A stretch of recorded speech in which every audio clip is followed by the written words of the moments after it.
ధనికులకు ఒక రకమైన చదువు, పేదలకు ఇంకొక రకమైన చదువు ఉండడానికి వీల్లేదని, ధనికులకు మాత్రమే అందుబాటులో ఉండే ఆ క్వాలిటీ ఎడ్యుకేషన్ను పేద పిల్లలకు సైతం తీసుకొచ్చే కార్యక్రమానికి శ్రీకారం చుట్టాడు మీ బిడ్డ ఈ 58 నెలల కాలంలో. నేను ఈరోజు చెప్తా ఉన్నా, మీ అందరికీ కూడా చెప్తా ఉన్నా, మీ బిడ్డ వేసిన ఈ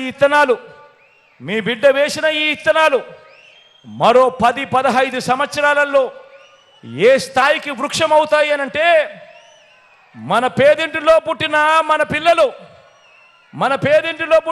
పిల్లలు ఏ లెవెల్లో అనర్గళంగా ఇంగ్లీష్లో మాట్లాడతారు అనంటే, పెద్దింటి పిల్లలకు కూడా అసూయ పుట్టే విధంగా వాళ్ళు మాట్లాడే పరిస్థితి వస్తుంది అని కూడా ఈ సందర్భంగా సగర్వంగా తెలియజేస్తా ఉన్నాను.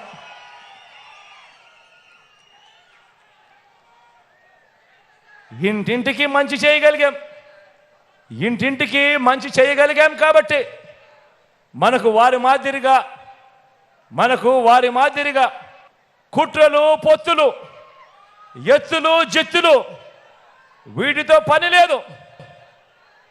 ఎందుకనంటే మనము ఇంటింటికి మంచి చేయగలిగాం కాబట్టి. ఇదే సందర్భంగా చెప్తా ఉన్నాను, ఇదే సందర్భంగా గర్వంగా కూడా చెప్తా ఉన్నాను, మీ బిడ్డ మోసం చేయలేదు. మంచి చేశాను కాబట్టే మళ్ళీ ఒంటరిగా ఆత్మవిశ్వాసంతో మళ్ళీ ప్రజల ముందుకు మీ బిడ్డ ఆశీస్సుల కోసం మళ్ళీ వస్తా ఉన్నాడు అని కూడా ఈ సందర్భంగా తెలియజేస్తా ఉన్నాను.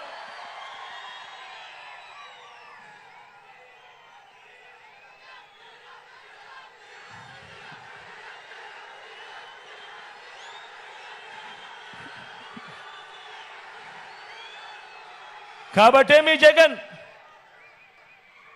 మీ జగన్ ఇలా ఈ రోజున స్వచ్ఛమైన మనసుతో మంచి చేశాను అన్న ఆత్మవిశ్వాసంతో మీ ముందుకు మరోసారి వచ్చి ఆశీస్సులు కోరే కార్యక్రమం చేస్తా ఉన్నాడు.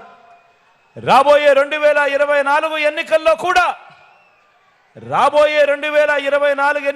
కూడా మీ బిడ్డ అబద్ధాలు చెప్పడు, మీ బిడ్డ మోసాలు చేయడు.